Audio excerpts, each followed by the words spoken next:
행정체계가 모두 다 동원된 것처럼 보입니다. 그런데 이상한 것은 이 행렬에 꼭 있어야 될 한 사람이 빠져 있습니다. 그것은 바로 이 정조의 비인 중전입니다. 다시 한번 확인해 볼까요?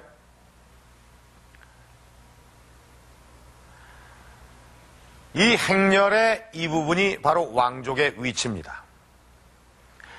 두 마리의 말이 앞뒤에서 끌고 가는 이 자궁가교의 해경궁 홍씨가 경호가 가장 상엄한 이 부분에 그 정조가 탄 좌마가 있습니다. 그리고 바로 그 뒷부분에 이 정조의 두 누이가 탄 군주쌍교가 나란히 있습니다. 그러나 이 행렬 어디를 봐도 중전의 가마는 보이질 않습니다. 그러니까 시어머니의 회갑잔치에 며느리인 중전이 참석지 않고 창덕궁에 남아 있었다는 얘기입니다. 그런데 당시 창덕궁엔 또 한 사람이 남아 있었습니다. 그것은 바로 정순왕후였습니다.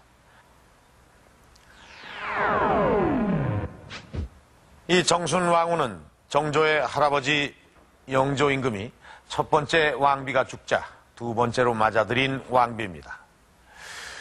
이 정조의 아버지 사도세자는 이 정순왕후의 친아들이 아니고 영빈이 씨의 소생이었습니다. 그런데 이 화성 행차 당시에 이 왕실의 최고 어른이었던 정순왕후가 살아 있었습니다. 이 중전이 이 행차에 참가하지 않은 것도 이 정순왕후와 관계가 있는 것처럼 보여지는데 바로 이것이 화성 행차 당시의 정치 관계를 보여주는 단서입니다. 현룡원, 이곳에는 정조의 아버지 사도세자의 무덤이 모셔져 있다. 28 한창 나이에 아버지 영조 임금의 지시로 뒤주에 갇힌 지 8일 만에 굶어 죽은 비운의 사도세자. 조선 건국 이후 최대의 참사로 기록된 이 왕세자의 죽음은 흔히 사도세자의 정신병 때문에 일어난 것이라고 알려져 왔다. 그러나 왕권을 둘러싼 갈등이 크게 작용한 사건이었다. 개혁적인 사도세자를 견제하려는 반대 세력의 음모가 이 참혹한 비극을 불렀던 것이다. 그리고 바로 그 반대파의 정점에 정순왕후가 있었다. 정순왕후가 영조의 두 번째 왕비로 간택된 것은 15살이 되던 해.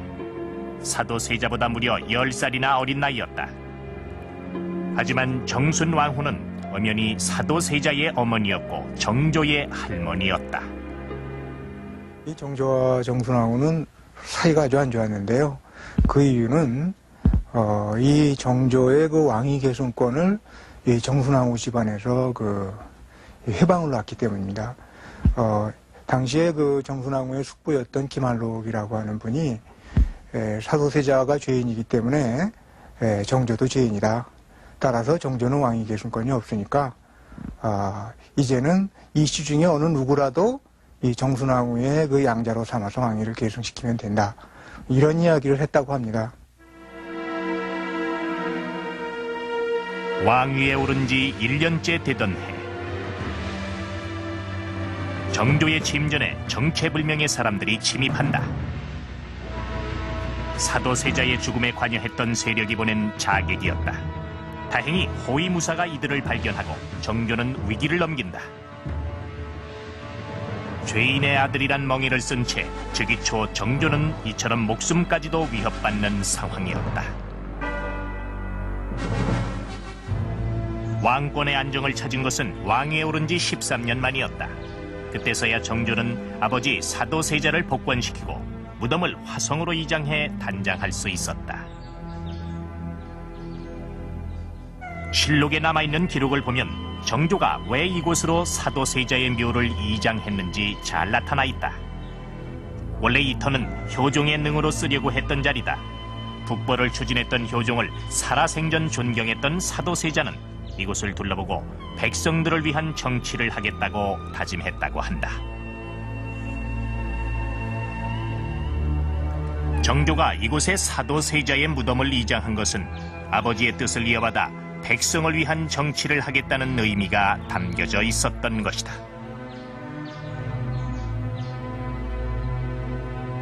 그리고 재위 19년이 되던 1795년 이해, 마침내 어머니 해경궁 홍씨의 회갑잔치를 명분으로 화성 행차에 나선 것이다. 사도세자와 해경궁은 동갑이었기에 정조에게 이 행차는 아버지 사도세자를 기리는 의미도 포함돼 있었다. 정조의 화성 행차가 갖는 의미는 역시 이 부모님을 기리고 부모님의 뜻을 받아 실천한다 하는 데 있습니다.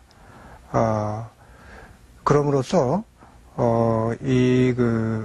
죄인으로 죽은 아버지 사도세자가 실은 죄인이 아니라 큰 뜻을 품은 분이고, 아버님이 죄인으로 죽었기 때문에 자신의 정통성에 하자가 있었던 정조 역시 이 권력의 정통성을 명확하게 가지고 있다 하는 것을 보여주기 위한 아주 잘 꾸며진 이벤트라고 봐야 될 것입니다. 이런 행차였기에 정조는 정순왕후와 함께 할 수 없었다. 하지만 왕실 최고 어른을 창덕궁에 홀로 남겨둘 수도 없었다. 중전이 행차에 동행하지 않고 창덕궁에 남아 있었던 것은 바로 정순왕후를 모시기 위한 것이었다. 이 시기는 정치적으로 대단히 민감한 시기였습니다. 그렇다면 화성 행차 당시 정조는 어떤 상황이었을까요? 즉위 초, 그러니까 왕위에 오르고서 정조는 주도권을 잡을 수가 없는 처지였습니다. 죄인의 아들이란 멍에를 쓴 채 목숨까지 위협받는 그런 상태였습니다. 조정에는 사도세자를 죽음으로 몰아간 노론 벽파가 주도권을 장악하고 있었고 그 정점에는 정순왕후가 있었습니다. 그러나 즉위 후 19년이 되던 무렵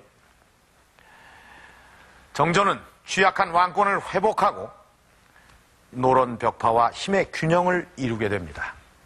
어머니 해경궁 홍씨의 회갑을 맞아 화성 행차에 나선 것도 바로 이 시점이었습니다.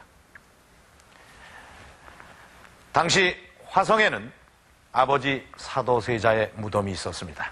만약 살았더라면 어머니와 동갑으로 같이 회갑을 맞았을 아버지 사도세자를 추모하는 뜻으로 화성에서 회갑잔치를 하려는 것은 정조로서는 당연한 일이었을 겁니다. 그러나 우리가 여기서 주목해야 할 것은 단순히 회갑잔치의 행차로 보기에는 그 행렬의 규모가 너무 컸다는 것입니다. 또 그 즈음에 화성에는 신도시 건설이 한창 진행되고 있었습니다. 그렇다면 정조에게 화성은 어떤 곳이었을까요? 아버지의 한스러운 넋이 묻힌 곳? 아니면은 그 이상의 의미가 담겨 있던 곳은 아닐까요? 인구 80만의 도시 수원. 수원은 200여 년 전 정조가 만든 화성에서 출발한 도시다. 지금 수원시 한가운데 남아있는 이 성곽이 화성. 지난 97년 12월 3일 유네스코 세계문화유산으로 등록돼 그 가치를 인정받았다. 정조가 화성을 건설하기 시작한 것은 행차 한 해 전인 1794년. 당시 모습을 담은 화성 전도를 기초로 화성 건설 과정을 살펴보기로 했다. 수원천을 따라 민가 오리오코가 들어서 있던 허허